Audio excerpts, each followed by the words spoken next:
Hey, what do you know about the Thanksgiving before Thanksgiving? Let's talk about that today on the Daily Download.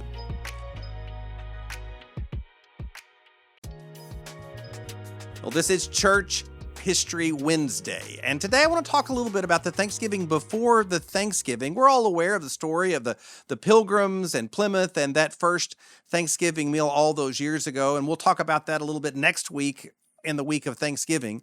But before all that, there was a long history in Europe of Thanksgiving on the part of God's people during, the fall season, the harvest season of the year. Now, last week, of course, we talked a little bit about Sukkot. This is that biblical harvest event, the festival of booths that was a part of Jewish history and a part of even the biblical expectation about this celebration of tabernacles, where people would go outside, they would sit underneath these tabernacles they had built. We talked about all that last week, and they would thank God for the harvest and his goodness in our lives and reflect even on his provision during the Exodus out of Egypt. Well, by the time we get to the 15th and 16th centuries in Europe, this kind of thing, these moments of celebrating the harvest have continued. I think as an extension of Sukkot, maybe a way of sort of revisioning this as Christians in the ways that we ought to respond to God's provision throughout the year. And so in England, the English tradition, this Lammas Day, which actually began on August 1st, an early harvest because they're in the northern part of the world,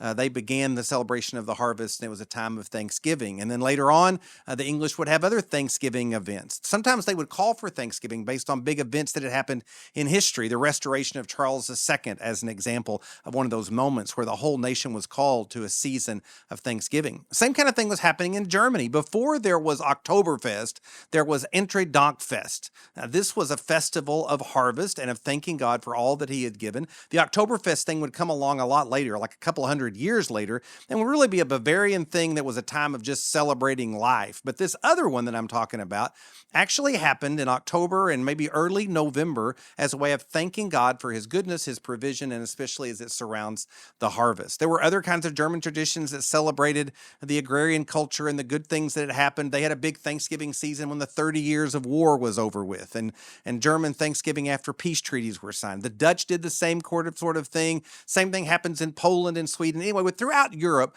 there's all kinds of moments where the people are called either by clergy in the church or by their political leaders to a season of thanksgiving to God for all that he had done for them. So by the time we get to the 1600s, and of course the coming of the Pilgrims and the development of the colonies, this practice of the people coming together to celebrate God and thank him in the fall or the autumn season of the year was not a brand new idea. It was something that had been percolating up across Europe for a couple of hundred years before the Pilgrims arrived. Now, next week, we are going to talk specifically about those Pilgrims and talk a little bit about the Thanksgiving meal and all that happened around it. But for today, just know that there is this long line in history of believers in God who thanked God for all that he has done for them. Going back to the Feast of Tabernacles, carried out through the European church in the Middle and Late Middle Ages, and even into the early ages of the Reformation, perhaps most especially, and then leading up to what's going to happen in the Americas in the 17th century. So we'll talk more about that again